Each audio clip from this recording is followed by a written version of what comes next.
Eu sou natural de Nova Fátima, aí perto de Cornélio Procópio, mas morei boa parte da minha vida em São Jerônimo da Serra, que é uma cidade, assim, que eu amo, né? Eu fico, assim, muito feliz quando vou para lá, parece que a gente se reconecta com as raízes, isso é muito bacana.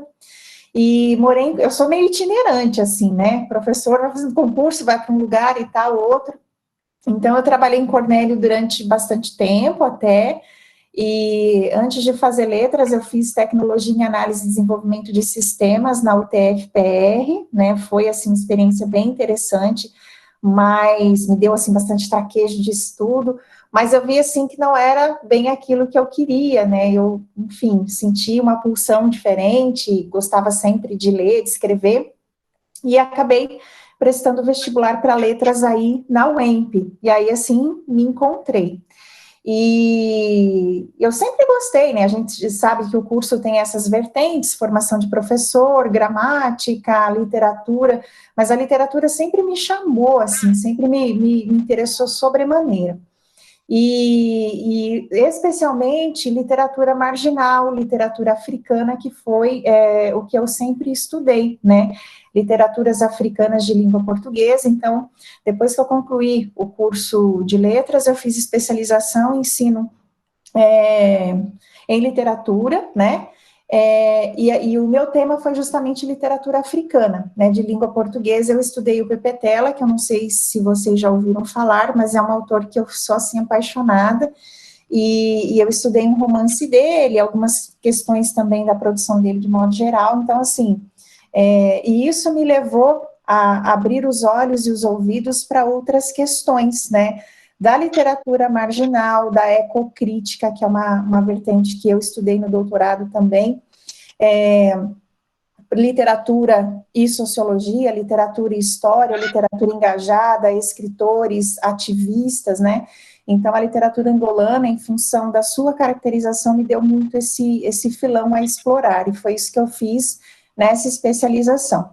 Depois, fiz uma especialização em língua portuguesa, porque sentia necessidade até pela minha atuação, né? A gente trabalha com leitura, produção de texto, a própria questão do estudo da língua, sempre tentando, né, fazer de forma contextual, pensando nessa perspectiva dos estudantes, nas diferentes realidades. Então, em função disso, eu fiz uma especialização em língua portuguesa. E também, justamente por trabalhar com as minorias e sentir essas demandas, eu fiz especialização em língua brasileira de sinais também, porque eu fiz um projeto na UEMP, e tinha o CEPEL, não sei quem está estudando aí, sabe que o CEPEL hoje é lá no meio do pavilhão, mas logo que abriram o CEPEL, era lá embaixo, lá no último bloco, a gente ficava escondidinho, aí fazíamos, eu e mais 4 colegas, um projeto de Libras, que foi lindo, assim, porque a gente não aprendeu só a língua, né, o código em si, mas a gente aprendeu a história, a cultura, as demandas, o engajamento,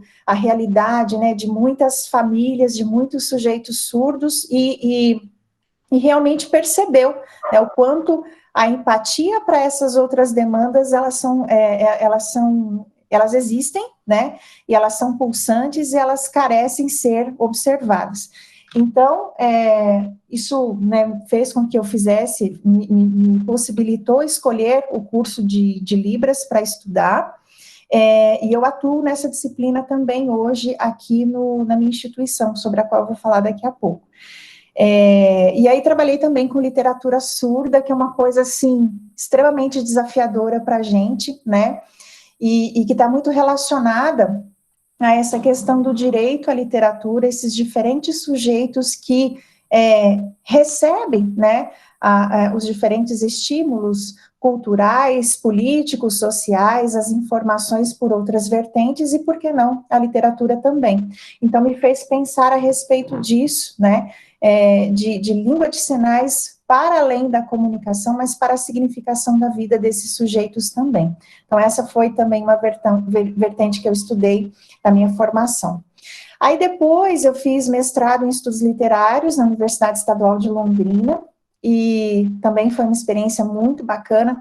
Eu queria continuar estudando o Pepe Tela, mas a minha orientadora na ocasião, ela é professora de língua estrangeira moderna, né, inglês, e ela sugeriu um outro autor, que é o Kem Saro-Wiwa, que é um nigeriano, ou Kem Saro-Wiwa para alguns, e ele é pouco conhecido no Brasil. Eu estudei, e pelo menos em 2015, era museu e uma outra moça que fez doutorado, mas na área de artes gráficas, ela acabou fazendo um documentário da vida dele, foi o trabalho dela. E o Saro-Wiwa, ele acabou despertando, digamos assim, aprimorando aquilo que o Pepetela e as literaturas africanas de língua portuguesa suscitaram em mim, que é esse olhar justamente, né, para a literatura como significação da vida e significação dessas minorias, porque o Saro-Wiwa, ele foi uma ativista ambiental que lutou muito contra a atuação das empresas Shell e Chevron. A Shell, essa que fornece combustível aqui no Brasil, né, em outros países, processa, vende. Ele lutou muito, entre outras, de outras formas, né, por meio da literatura, mas também da política. Dele? Kem Saro-Wiwa, vou colocar aqui no chat. E por causa disso, ele sofreu um atentado, conseguiu escapar, mas ele foi condenado à morte por um tribunal militar, né? Na época, o presidente era um militar, o Ibrahim Babangida, e acabou condenando ele morreu em 10 de novembro de 1995. Ele foi executado. E é muito interessante porque uma das coisas que ele diz e que a gente vai observar também, né, na nossa literatura regionalista, por exemplo, é justamente essa associação entre literatura e luta, né? E ele dizia muito isso, que nós precisamos nos instruir, nós precisamos nos esclarecer, e a literatura tem muito esse papel para entender o que acontece com a gente, o que acontece com a nossa vida, o que acontece com a nossa história, com o nosso contexto, com o nosso lugar. E ele foi silenciado, então, nesse dia, em função dessa militância. E além de ser um ativista cultural, um ativista que defendeu ali a região do Delta do Níger, e principalmente a etnia Ogoni, ele defendeu muito a ideia de identidade autônoma, né? Porque, assim, a forma como a Shell processa petróleo no delta do Níger é extremamente arbitrária, né? Então, assim, você tem mulheres que não menstruam mais, mulheres que, quando engravidam, as crianças nascem com problemas, fetos deformados, as terras estéreis, poços de petróleo que queimam durante dias, e tudo isso fica silenciado, a mídia local não consegue dar vazão, e a mídia inglesa muito menos. E ele praticamente, né, deu a sua vida para que isso viesse a público, e os romances dele trabalham muito isso. E o romance que eu trabalhei no mestrado foi um romance, que é esse aqui, inclusive, que ele é pequenininho, não sei se vocês conseguem ver, é um romance em inglês chamado Sosa Boy, a Novel in European English. Então, esse European English, esse inglês podre, né? Tanto que quando eu li o livro pela primeira vez, eu falei assim, nossa, mas o que é isso, né? Porque é um inglês cifrado, é um inglês misturado ao cana, que é um dialeto local, e essa é uma estratégia de muitos escritores africanos, nigerianos, enfim, escritores que querem, de alguma maneira, preservar a sua mensagem e passar essa mensagem aos seus pares e evitar que o estrangeiro, que o colonizador tenha acesso, uma forma de levante também. Então, por mais que você tenha certa fluência, algumas mensagens, elas são inacessíveis. Então, eu trabalhei muito essa questão desse inglês podre, esse inglês cifrado como uma forma de resistência, né? E foi mais ou menos isso que eu discuti, e a questão da formação, né, desse personagem, desse indivíduo, né, desse levante de um homem, que na realidade é o levante de uma nação.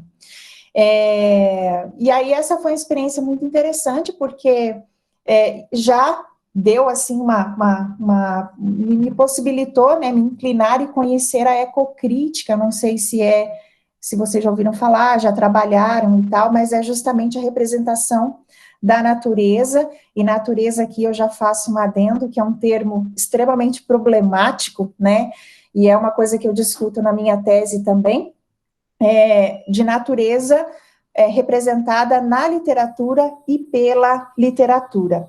E aí no doutorado, o meu projeto inicial, como a Poliana mencionou, a gente sempre pensa uma coisa, mas depois, né, a gente vai pesquisando, estudando, conversando, observando outras demandas, o próprio movimento do trabalho, e as coisas mudam.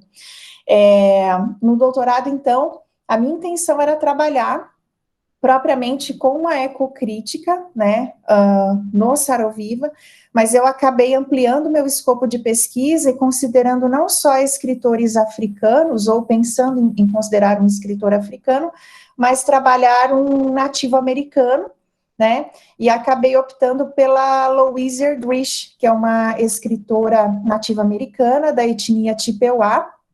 Ela é dos Estados Unidos, né, mas a forma como ela se apresenta é muito mais por sua filiação indígena, né, Chippewa, do que necessariamente americana. E aí, trabalhar também com um autor de minoria, que é o Indracinha, que é um indiano. E aí, em função dos recortes que a gente teve que fazer ao longo do processo de doutoramento, eu acabei ficando com a Louise Erdrich e com o Indracinha, o indiano. E eu trabalhei justamente a questão do antropocentrismo, enfim, falei da ecocrítica, mas trabalhei a questão do antropocentrismo, que é a forma como esse racionalismo econômico, como essa ideia de progresso igual a desenvolvimento financeiro, como ele preda, né, os diferentes territórios, principalmente do sul global, ou das minorias étnicas, sexuais, culturais. Então, foi isso que eu desenvolvi na minha tese.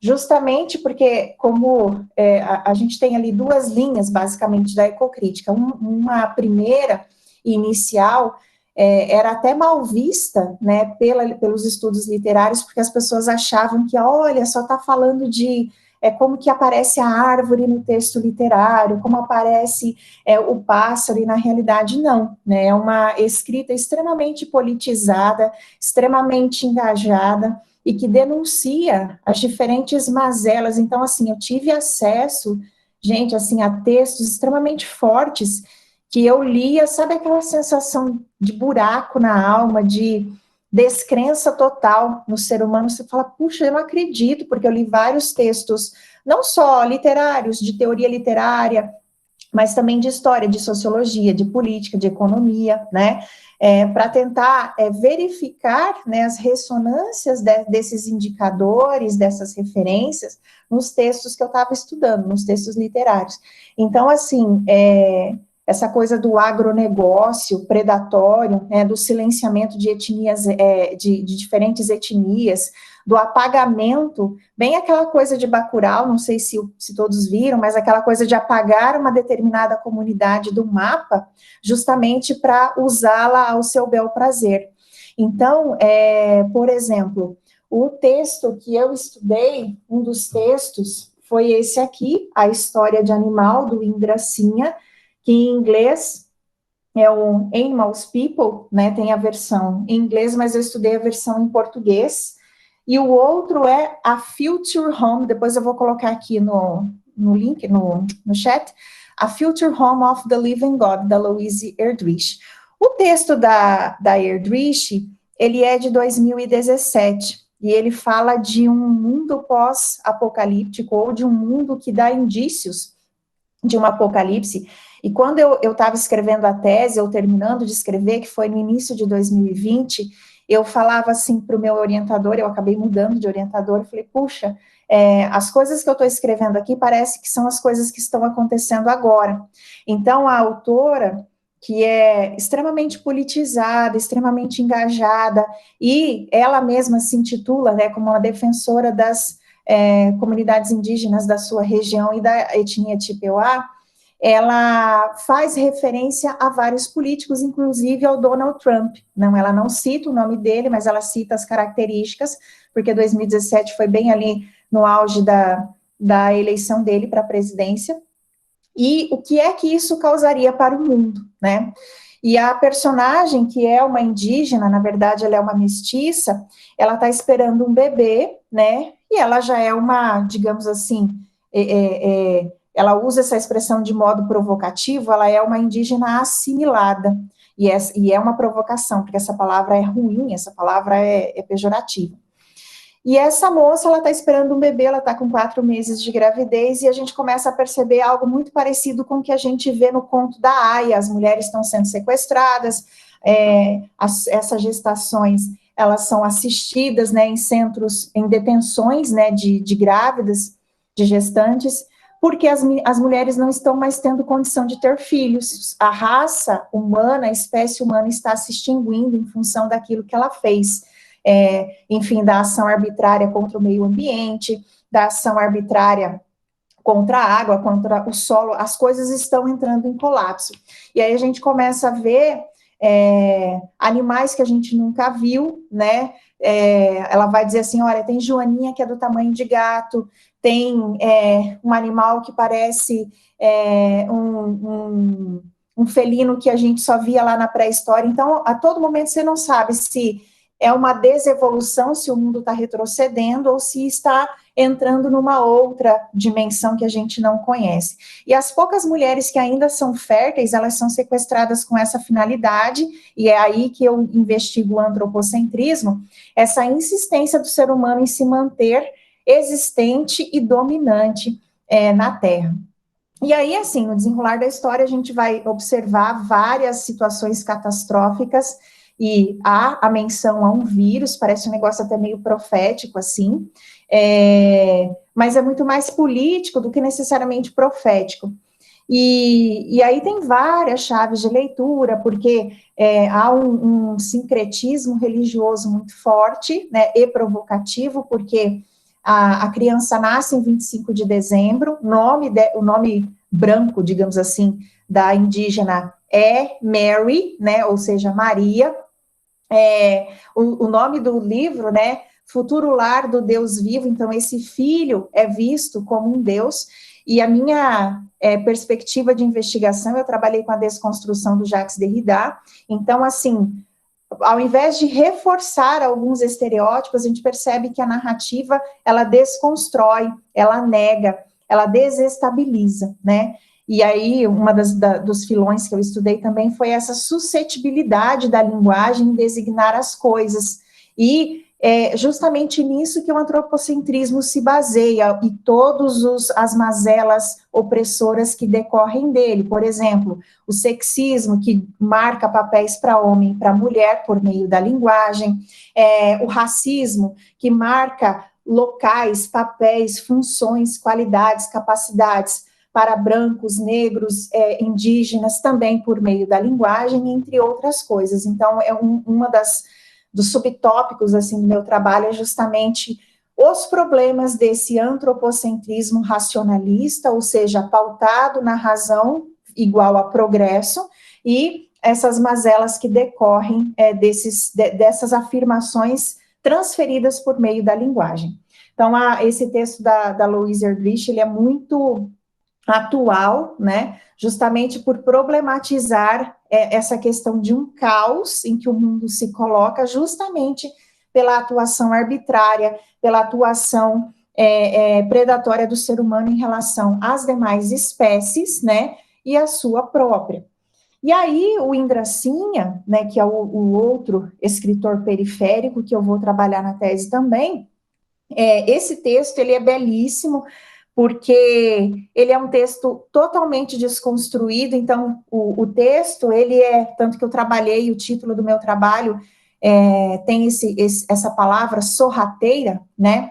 A narrativa é extremamente sorrateira, você lê, você vai ali tateando e você se sente pisando numa areia movediça, porque você não sabe se aqueles construtos postos ali, pelo jeito do personagem. Então, a história de Animal, o animal é o menino, né, que anda de 4, porque houve uma explosão numa fábrica, né, de pesticidas que foi instalada numa cidade também ficcional, que é a cidade de Carrefour. Essa cidade não existe, mas é uma cidade que lembra muito Bhopal. Então, o que o Indracinha vai fazer é ficcionalizar o crime, né, a gente coloca a tragédia, mas o crime de Bhopal, né, acontecido na Índia, praticado por empresas americanas que lá se instalaram e que atuaram durante 20 anos de forma extremamente arbitrária. Então, processando pesticidas, mas sem tomar qualquer cuidado. E daí, numa dada situação, essa fábrica explodiu, aquilo vazou, matou um monte de gente, milhares de pessoas, e ficou durante 20 anos, acho que até hoje tem gente que sofre com os efeitos disso. As mesmas situações que a gente vê no delta do Níger pela atuação da Shell. Então, mulheres, fetos que nascem com 2 cabeças, mulheres com câncer, entre outras coisas. E o animal, ele é uma das vítimas desse crime. E ele anda de 4 porque quando ele era criança, né, se deu esse evento e ele foi contaminado, então ele não consegue mais andar ereto. Só que essa posição, isso é belíssimo, o texto é extremamente escatológico, tanto por trabalhar com essa ideia de fim e começo de mundo, mas por causa da narrativa. Então ele vai dizer assim, por exemplo, olha, você tem nojo de me ver cagando nos trilhos, mas você não tem nojo do que você fez comigo, né? Você, porque ele sempre, a todo momento, se dirige ao leitor, porque a narrativa se dá, porque um jornalista americano vai entrevistar ele para contar a história dele para o Ocidente. E ele diz assim: vocês são iguais a abutres atraídos pelo cheiro do sangue, pelo cheiro da desgraça. Então, já que você quer escutar a minha história, eu vou contar para você, mas eu vou contar nos meus termos. Não venha aqui me ver como um coitadinho, porque eu não sou. E aí, assim, a narrativa dele é muito escatológica, termos abjetos, mas são termos extremamente contundentes para significar a atuação desse estrangeiro naquele território.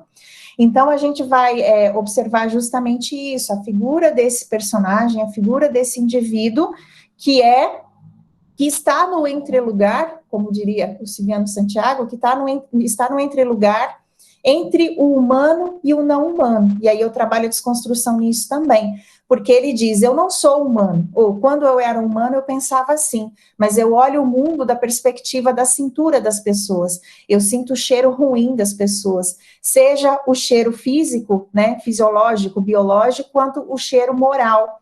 Então, assim, é um personagem extremamente sagaz, um menino de 19 anos que vive disputando restos de comida com animais, mas que está no meio dos diferentes grupos, das diferentes castas indianas e consegue observar justamente o movimento da conveniência, daquele ministro, ele até chama ministro do veneno, do ministro do veneno que é cooptado pela liderança estrangeira justamente para fazer vista grossa para as questões da população, entre outras coisas. Então, é um texto, assim, belíssimo.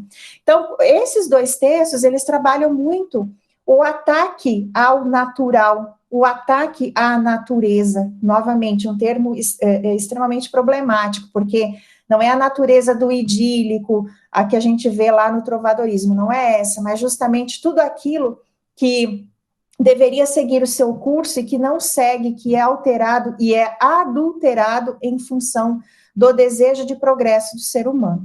E aí eu trabalharia inicialmente isso, mas justamente observando esse movimento, essa vazão do antropocentrismo nas 2 obras, foi isso que eu tratei pela perspectiva da desconstrução.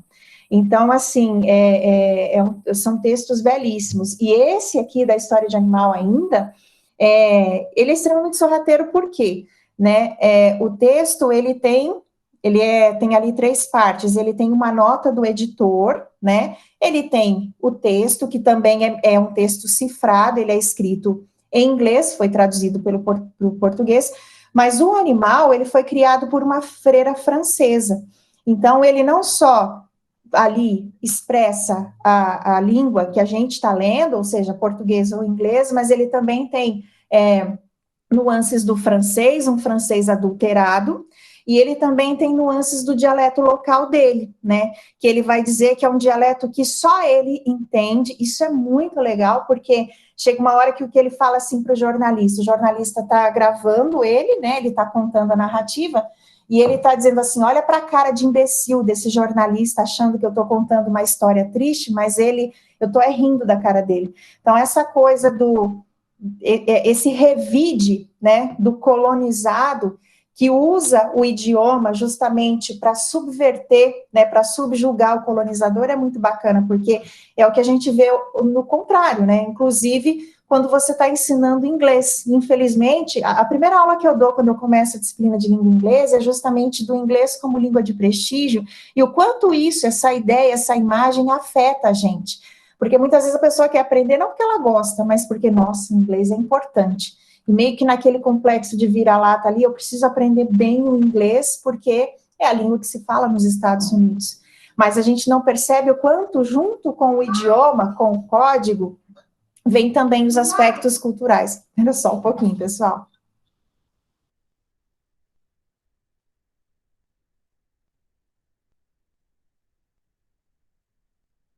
Gente, home office é isso. É mãe de 5 em 5 minutos.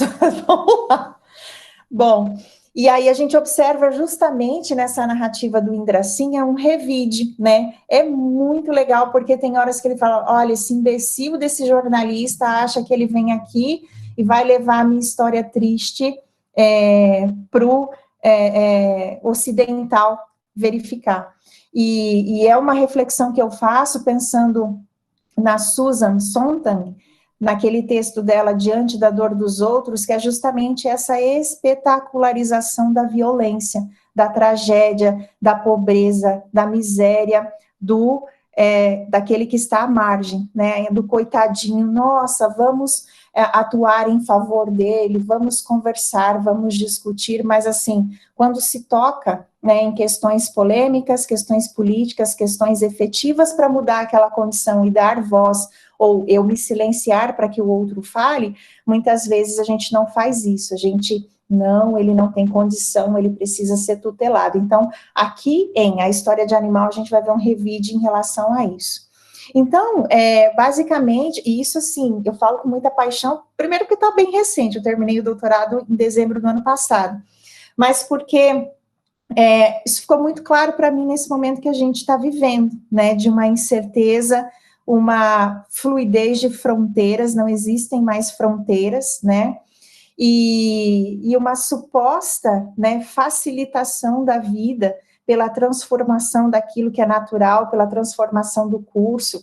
Eu até menciono a questão do transhumanismo, que é também uma teoria, assim, que a gente já vê em filmes, né, que é aquela coisa de eu substituir o meu corpo, mas preservar a minha mente, transferir a minha memória como se fosse realmente um chip ali, eu vou transferir a minha memória para um outro corpo, para uma máquina, porque eu quero me manter vivo de alguma maneira. Então, isso é justamente interferir, né, e tentar conduzir o curso daquilo que é natural, mas quais são os efeitos disso? Então, é uma coisa assim que ficou muito premente para mim, que esses textos literários me motivaram bastante a pensar nisso. Bom, e aí, essa foi, digamos assim, a minha parte de formação acadêmica.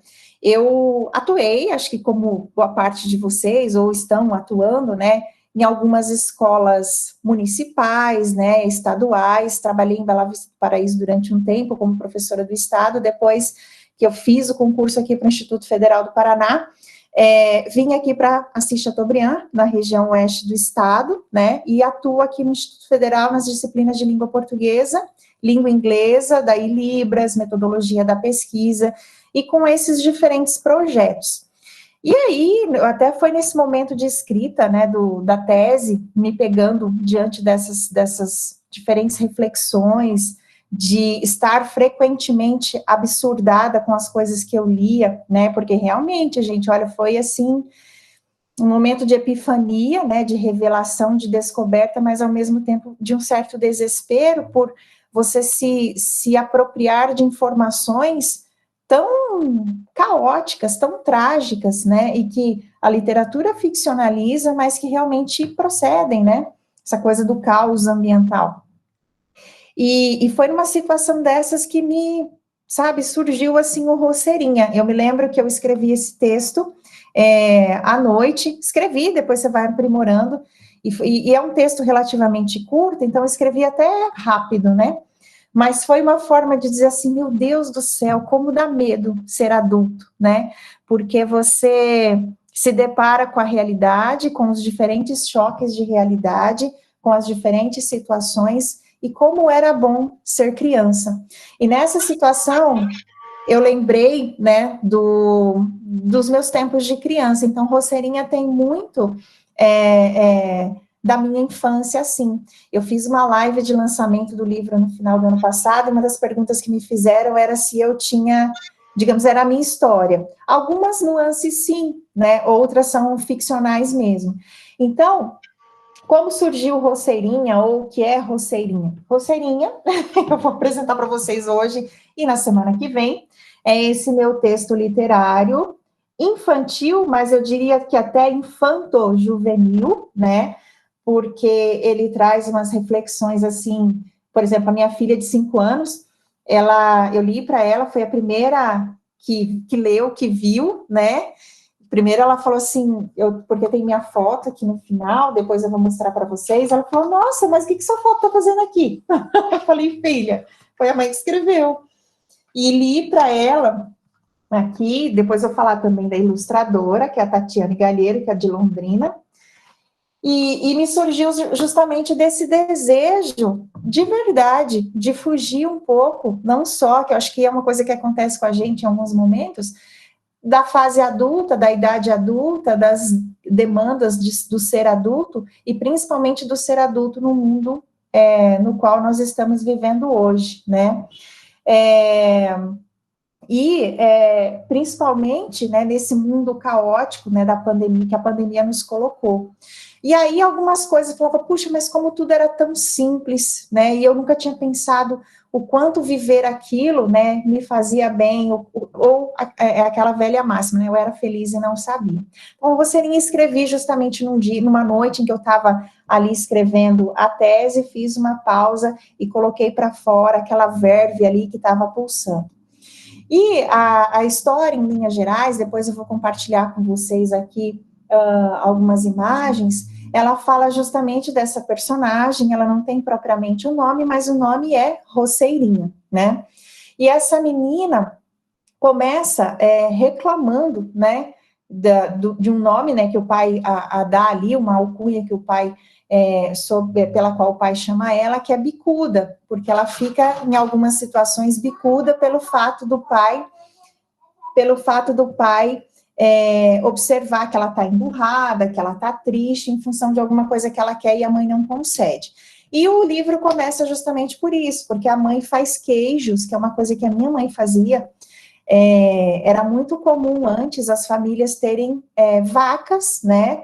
Não em grande escala como a gente vê hoje, mas tinha lá algumas vaquinhas, tiravam leite, vendiam e o que sobrava elas faziam queijo, requeijão, então era um hábito muito comum. E o fazer o queijo, para quem faz, sabe, não é um procedimento muito simples, né? Tem todo um preparo e você tem que deixar ele no formato correto ali. Isso não é uma função, não é função para criança, porque exige certa força. E a Roseirinha, ela vai começar dizendo justamente isso, que ela tá bicuda, e o pai observa isso porque a mãe não deixou ela espremer os queijos com a mãe. E aí a mãe vai argumentar que isso não é coisa de criança, e ela vai dizer, eu já sou grande, e a mãe vai dizer, você não sabe o que é ser grande. Então, ali começa a primeira reflexão do livro, né? Porque o livro tem essas sacadas de que você não sabe o que é ser adulto, e ali está implícito uma série de situações da mãe, muito provavelmente, não só como mulher, mas como esposa, como mãe, como agricultora, como uma mulher que está fazendo queijos, muitas vezes não só para o consumo da família, mas para vender, para complementar a renda, tá? Então, tem uma série de situações ali. Não sei se vocês querem falar alguma coisa. Eu quero. Por favor. Eu não vou saber pronunciar o nome do livro, mas Sim. a Poliana riu a hora que você começou a falar de poços e perfurações. Ah, é? Eu fiquei pensando na jornada contra a mineradora que eu fiz por aqui. Eu preciso ler esse livro. Exatamente. Eu vou passar aqui mas ele é muito contundente, porque vai falar justamente, eu até cito na minha tese Brumadinho e Mariana, pela atuação da Vale, e foi muito engraçado, gente, porque assim, você vai colocando, e eu queria colocar, daí meu professor, vai colocando, assim, não tem problema, qualquer coisa a gente mata no peito aqui e defende, porque a gente sabe que o trabalho de crítica literária, análise literária, ele é um trabalho político, ele é um trabalho polêmico e tem que ser, né? Então, eu me lembro que quando eu estava defendendo a minha dissertação, uma pessoa disse assim, olha, se você estivesse na Nigéria falando do Ibrahim Babangida, muito provavelmente você sairia daqui presa, né? E é verdade, né? Porque a gente sabe que isso toca em questões reais, isso toca em questões que são muito contundentes. Mas eu vou passar o livro aqui, se vocês depois quiserem, passar os títulos se vocês quiserem, tá?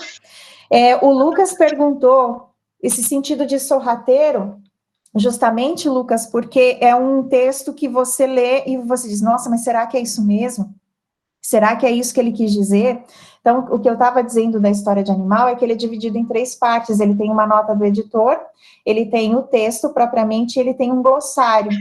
E diria até que tem uma 4ª parte, porque ele tem a sugestão de um site. Esse site está ativo. Eu entrei no site várias vezes.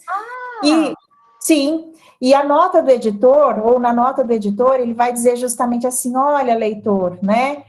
Vou apresentar para você a transcrição de 19 fitas desse sujeito, desse animal, o menino que eu entrevistei, e cuidado, é uma história bastante comovente e tal, mas essa nota do editor, ela é falsa, quem criou ela foi o Indracinha. Só que você achando que é real. O Kensaro Uyawa é o autor. O que é Saroviva, deixa eu colocar aqui. Como é o nome do livro? Souza Boy. Vou colocar aqui. Souza Boy. Do Ken Saroviva. Esse foi o que eu estudei. Isso, esse foi o que eu estudei no mestrado. E o Ken Saroviva é o ativista ambiental que luta ou lutou contra a Shell e a Chevron pela exploração do petróleo na região do delta do Níger, na Nigéria. Então, tem vários e vários textos. Tem vários e vários textos dele, e tem esse documentário dessa colega que foi para a Inglaterra, foi para a Nigéria, conversou com o filho dele, com a esposa, e, enfim, fez todo esse levante. E o Indra é o indiano que escreveu a história de animal, que foi a que eu estudei no doutorado. A história de animal, eu estudei esse, e vou colocar da Louise Erdrich. Coloca o autor de história de animal também. Uhum. Future of the Living God. Aí, foram esses 2 últimos que eu estudei no doutorado. Esse primeiro, da Louise Erdrich, que é essa autora tipeuá, americana, que é um texto que lembra bastante o conto da Aya, mas que tem essa visada mais polêmica, mais engajada. E o Indracinha, que é o indiano que escreveu a história de animal, que é esse que ficcionaliza o crime de Bhopal. Esse texto é sorrateiro, como o Lucas perguntou, justamente porque, assim, ele começa com uma nota do editor, que você acredita, quando você está lendo, que realmente, olha, o autor colocou ali para a gente entender. Não, ela é parte do texto literário. Ela engana você. Ela faz você acreditar que o animal realmente existiu e que é ele que está narrando a história. Aí o texto propriamente, que é um texto que foi traduzido para o português, mas ele também foi escrito em inglês, depois traduzido para o português, ele está escrito em português, mas ele tem mesclas do francês e tem mesclas do dialeto local, que o animal, que é o autor, que é o narrador, ele vai dizer justamente, esse dialeto é meu, você vai entender aquilo que eu quiser te contar, que é uma estratégia de resistência. E ao final, ele tem um glossário para você entender alguns termos que ele coloca no texto, mas esse glossário também, eu identifiquei algumas palavras de outros idiomas, mas que ele significou de acordo com o que ele pensa. Ele vai dizer assim, olha, isso aqui em outra língua é isso, mas para mim significa essa outra coisa. E esse site que ele cita, né, e que eu também trabalho na minha tese, o site existe, né, que é um site da cidade fictícia de Kaufpur. Só que, quando você lê o texto literário, você vê que a cidade toda é uma desgraça, tá todo mundo morrendo, todo mundo doente, não tem água, não tem comida, a política é uma desgraça, é todo mundo corrupto. E aí, quando você acessa o site, como você acessa um site turístico? A cidade, porque Kaufpur, do Urdu, significa cidade da morte. E lá no site está dizendo a cidade da esperança.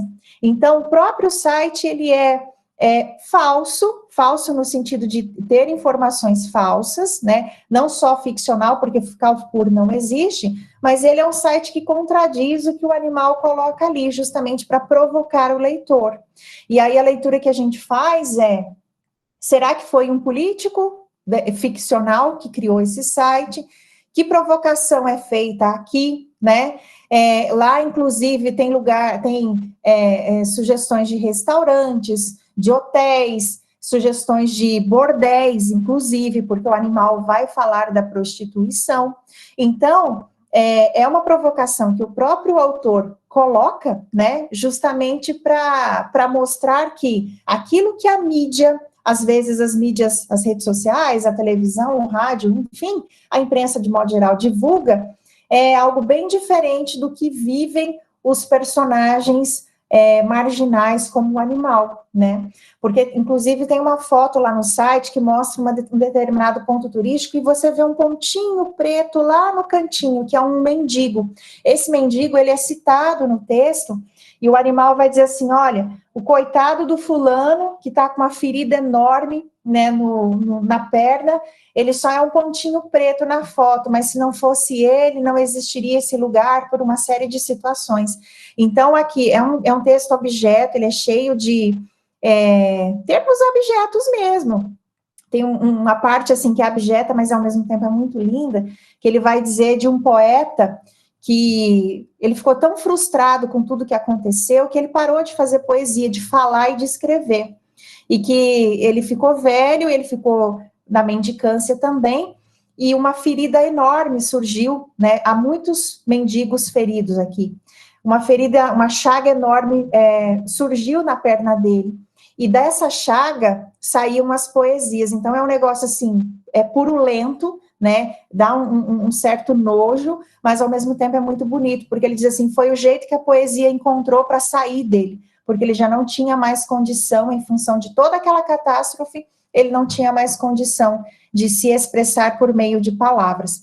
Então, é um texto belíssimo, porque ao mesmo tempo você vê um menino, né, que vai falar da desgraça, da sua própria desgraça, da desgraça dos seus, e cobrar os políticos locais e estrangeiros, né, para tomarem uma decisão, mas ao mesmo tempo ele mostra, assim, um lirismo muito, uma narrativa lírica muito profunda.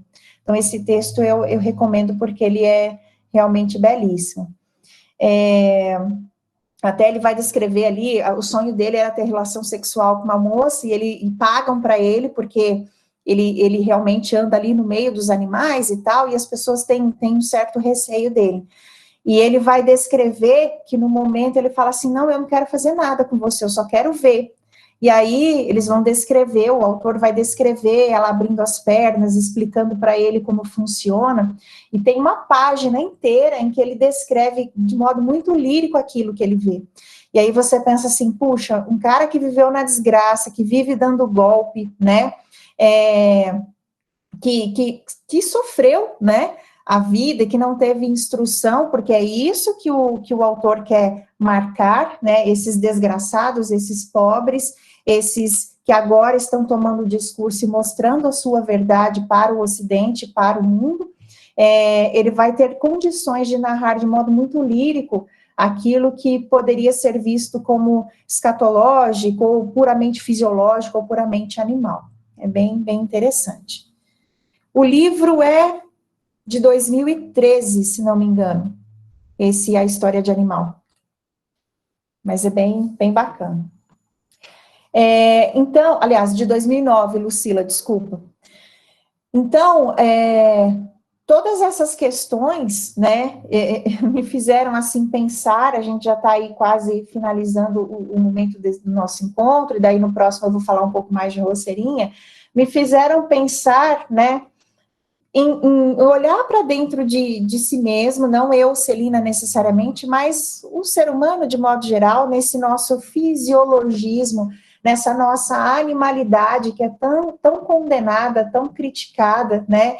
A gente faz questão de se distinguir, né, do animal, né, do biológico, do fisiológico, e nos pautarmos puramente na razão ou no racionalismo, porque razão e racionalismo são diferentes. O racionalismo é muitas vezes a razão em favor da opressão, a razão em favor da segregação, e eu acho que escrever Roseirinha naquele momento foi um modo também de me reconectar, né, com essa parte tanto lúdica, fisiológica, inicial da vida, mas eu vou falar mais disso para vocês na semana que vem. Não sei se será isso, se vocês quiserem fazer alguma pergunta. Nossa, muito legal a sua fala, muito interessante. Muito obrigada, eu pessoal. não li os livros, mas também me fica uma pegada assim do Guimarães Rosa com essa questão dos animais, né? Sim, Às vezes exatamente. você não consegue ver a sociedade através dos seres humanos, mas racionalizando o que o animal faz, que às vezes Sim, faz muito mais sentido você ter reflexões acerca do humano, sim. ou do não humano, né? E para escrever, vou até colocar aqui, para escrever a parte, análise sobre a história de animal, um dos livros que eu li foi A Vida dos Animais, do J.M. Coetzee, que é aquele Eu adoro. Gente, é impressionante, porque assim, a todo momento um tapa na cara mesmo, porque em alguns momentos ele vai dizer, né, por meio da voz da Elizabeth Costello, que é, digamos assim, a personagem, mas também o alter ego dele ali, ele vai dizer assim, quem é você para tentar entender o que um animal pensa, né? Os animais, a dor que um animal tem, se ele tem ou não dor, se ele tem ou não amor, se ele tem ou não compaixão, né? E que arrogância racionalista é essa, nossa, humana, que atesta que um animal não sente dor e que eu posso machucá-lo, né? Que ele não vai sofrer com isso. Então, assim, que é mais ou menos o que o animal ali da história, que é um menino da espécie humana, mas que, em função de questões políticas, culturais, sociais, geográficas, foi relegado à condição dos animais não humanos, né? E que, sendo relegado, a dor dele, se ele é machucado, se ele passa fome, se ele leva tapa na cara, se a mãe dele morreu envenenada, isso não é considerado, porque ele não alcançou, né, o status de humano, que, segundo, sobretudo, o racionalismo ocidental, é aquele dado pela dignidade, pela moral, né? Então, aquele que está desprovido de dignidade, segundo a perspectiva racionalista ocidental, e desprovido de moral, não é tido como humano. E aí a gente pensa em quantas pessoas, né? Desculpem, pessoal. A gente pensa em quantas pessoas que estão na rua, às vezes, que um minuto, gente. Parece que nessas horas surgem as coisas mais inoportunas. Quantas pessoas que estão nessa mesma condição, que não sei por que razão, justamente por essa ideia racionalista de progresso, ou seja, progresso é igual condição financeira, dinheiro, né, elas são desprovidas, elas são retiradas da condição de humanas, elas não são tidas como possuidoras de dignidade, de moral, de ética, de cuidado, de respeito. Então, assim... Pode falar, professora. Não, Celina, eu quero pedir desculpa, porque eu fiquei todo esse tempo fora, tentando resolver um problema de banco, e não resolveram. Uhum. Mas eu estou ouvindo a tua fala e estou gostando muito. Ah, que bom, que bom. Você continua a mesma deusa sedutora de sempre. Obrigada. Então, assim, eu fiquei extasiada quando foi mesmo assim uma epifania, não só, né, por terminar, mas por uma mudança de postura. Você não vê mais o mundo, você não vê mais os animais não humanos da mesma maneira, né? Porque, e a gente vê o quanto a gente ignora, sabe, outras dimensões de compreensão, de sensibilidade, de amor, de respeito que esses outros entes têm, né? Mesmo as árvores, as plantas, e é muito interessante porque, assim, você fala para algumas pessoas, a pessoa, ai, que papo de ambientalista, que não sei o que e tal. Não, e a gente faz parte de tudo isso, né? E quando você vê, assim, essa pegada do transhumanismo, eu quero preservar a minha razão, ainda que seja num outro corpo, você vê que pira, que loucura que a espécie humana está assim, entrando para se manter presente e dominante no mundo. Não sei se alguém tem alguma pergunta, algum comentário, gente. Vi ali que o Lucas colocou. Essa sua fala me fez lembrar da reportagem do Cabrini, o doce veneno dos campos do Senhor, e mostra o uso indiscriminado de agrotóxicos, trabalhadores rurais totalmente desprotegidos e a água contaminada que pode atingir populações inteiras. Exatamente. E que lembra também o texto Silent Spring, né?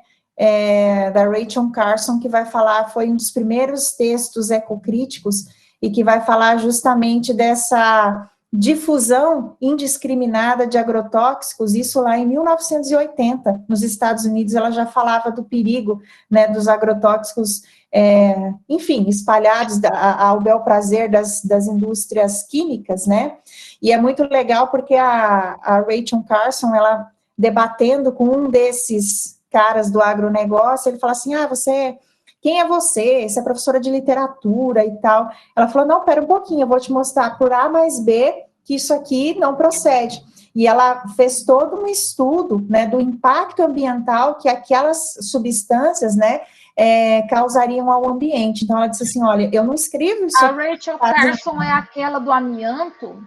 Sim, sim. Isso, ela conseguiu esvaziar uma região do amianto e 70 pessoas ficaram morando naquele lugar ainda, era assim, pouquíssima gente, mas os documentos dela são responsáveis pela proibição do amianto no mundo inteiro.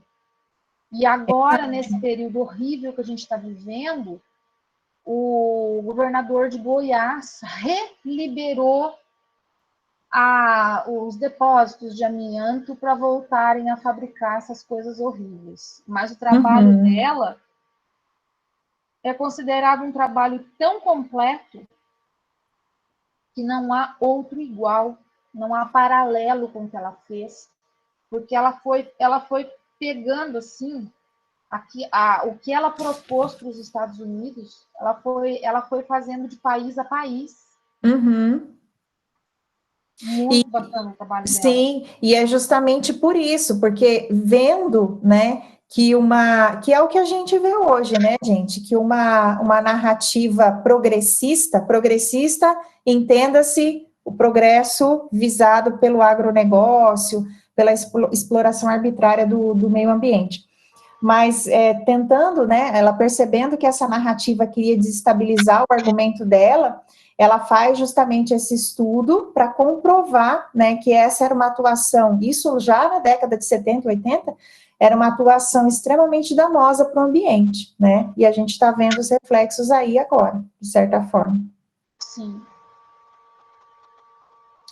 É isso, Isabel, que está conduzindo, não sei se alguém tem mais alguma pergunta, colaboração.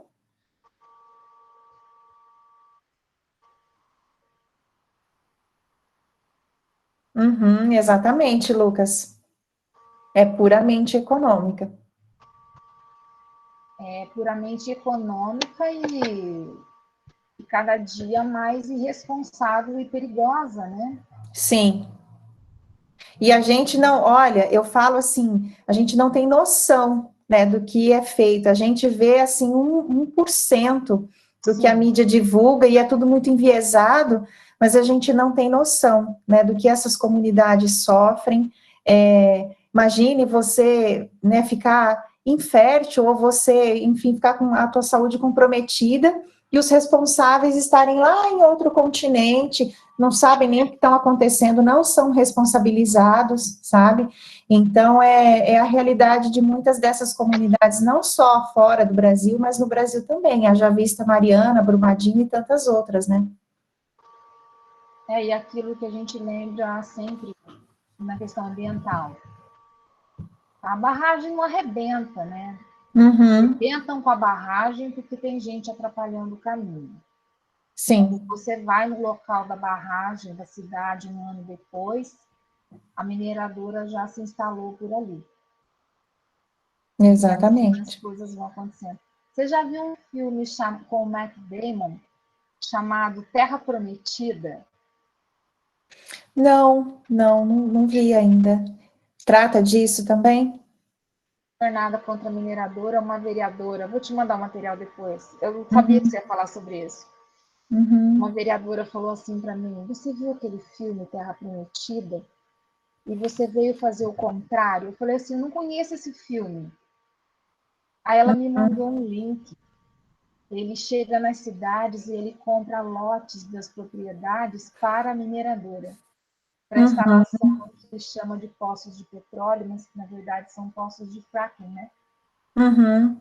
E ele chega, ele se veste de caipira, ele é um homem da cidade grande, e a história toda gira em torno da contaminação por gás do subsolo numa propriedade onde morreram todas as pessoas e todos os animais. O filme gira em torno disso.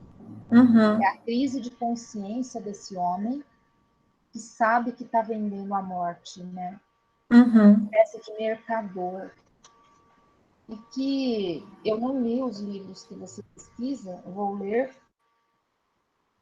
mas que é muito isso, né?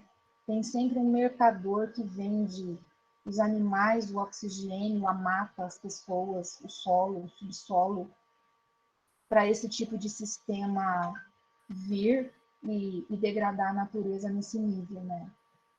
Exatamente. Você falou do filme aí, eu acho que é com ele mesmo. Tem até um filme, mas eles dão uma visada muito mais para a questão da aventura e tal, que é aquele atirador, eu acho que é com ele, e que o conflito se dá justamente porque acho que o bispo da Eritreia, ele vai fazer uma fala junto com o presidente dos Estados Unidos e ele é assassinado. Eu não sei, é um filme até bem popular, e ele vai justamente delatar a atuação de um oleoduto naquela região e que tem ali um túmulo com 400 corpos de crianças, idosos, enfim, comunidades inteiras. E o que a gente vê é justamente isso, a atuação do Ocidente, políticos do Ocidente, fazendo ali esses acordos, né, com os ditos chefes locais e vitimando populações inteiras, né? E Exatamente. quando essas pessoas vão justamente delatar, elas são silenciadas. O Lucas colocou aqui, realmente, Lucas, às vezes ignorar, às vezes é uma forma de preservar a saúde, porque a gente fica assim muito desesperançoso. Quando você observa, fala, puxa, a gente chega assim a desacreditar, né, que num mundo, né, num tempo em que se fala tanto de evolução tecnológica e do conhecimento, a gente se depare com situações assim, né, mas infelizmente.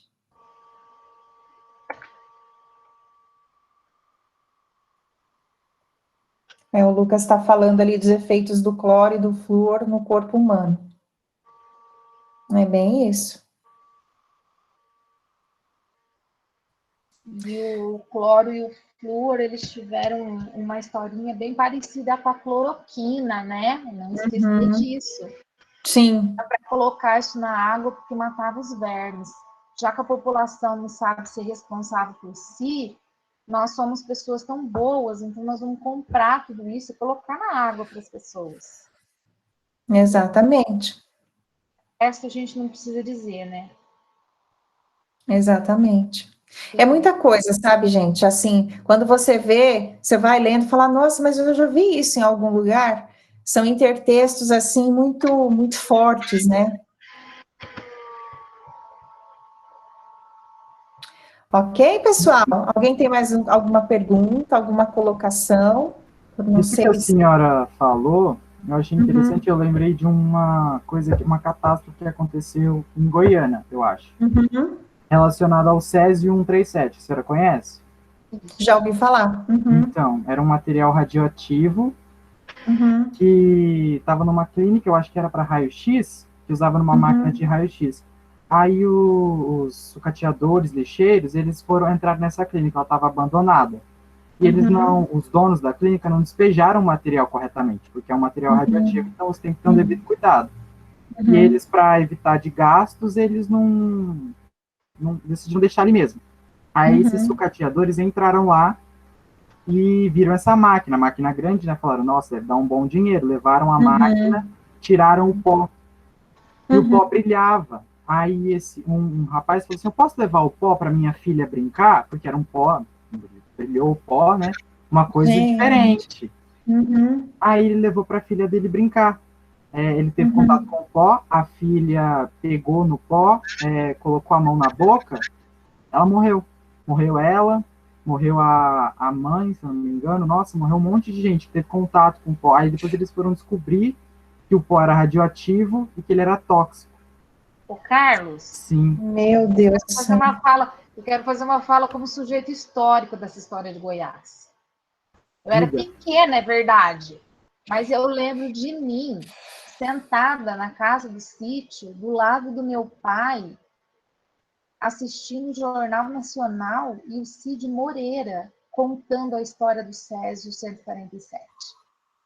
A história do Césio, ela rendeu Globo Repórter, documentário, de um tudo. Uhum. Foi praticamente, Carlos, uma rua inteira. E comenta-se assim que o Estado nem indenizou aquelas pessoas por aquele problema, né? Gente, eu preciso sair, que daqui 3 minutos eu começo a dar aula. Bom, eu acho que a discussão está bem bacana, mas a gente pode continuar na semana que vem, tá bom? Vamos continuar. Beleza? Eu acho que é isso, o objetivo da literatura é isso, né? Movimentar a história, fomentar a história, as discussões históricas, culturais, sociais. Nós Beleza, pessoal? ficaríamos ouvindo você por horas, Celina, porque foi agradabilíssimo. Que É um bom. tema diferente, Uhum. mas é um tema que eu acho que todos nós precisamos tomar contato, porque ele é premente e extremamente atual, contemporâneo, Sim, e principalmente depois do quadro da pandemia, com certeza, com certeza. onde a gente precisa entender que realmente houve algum problema.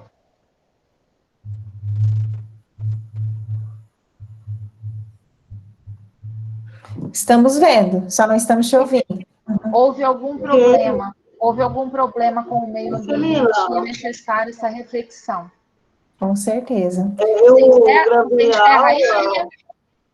eu gravei a aula, acho que vou assistir, vou pedir para trabalhar, para o Alan, eu esqueci o nome que está. Enfim, para ele. Como é que você fala, gente, quando a gente trabalha um vídeo? Editar? É isso, editar o vídeo. E aí, a semana que vem, nós continuamos gravando. Você vai vir essa aula que vem, Celina? Sim, sim, Eu sim. pude ouvir pouca coisa, mas pela cara de satisfação das crianças. Vamos. Que bom, que bom, Prazer, Carlos. O que bom. Carlos é Prazer o é nosso meu. aluno lá do magistério. Encantado. Obrigada, viu, gente? Foi ótimo, Imagina, muito nós é que bem. agradecemos a sua presença. Hoje, infelizmente, faltou bastante gente, porque eu deixei para avisar na última hora também, avisei Uhum, sábado, e hoje recomeçam as aulas. uhum, Então, eles estão meio na corridinha. Até a Júlia, que é infaltável, está com parente com... Tadinha. Ela é infaltável, ela é muito forçada. Uhum. O Júnior, o Lucas, sempre está aqui, Caio, a Thaís e a Aline estão com problema de horário lá, Uhum. então não estão podendo comparecer. E, bom, só tenho a agradecer. Estou Tá, muito joia. feliz de você estar aqui, Celina. Muito obrigada. Tá? Fico orgulhosa de ter passado pela minha mão tão preciosa pérola, de saber que eu contribuí pelo menos Com certeza. um grãozinho de areia. Você só tem boas ex-alunas. E alunos? E alunos. Gente, eu preciso sair. Tá bom, obrigada, Isabel. Obrigada, até a próxima semana. Até a próxima. Para todo mundo. Beijo, gente. Semana que Beijo, vem. tchau. Até mais. Tchau. Tchau.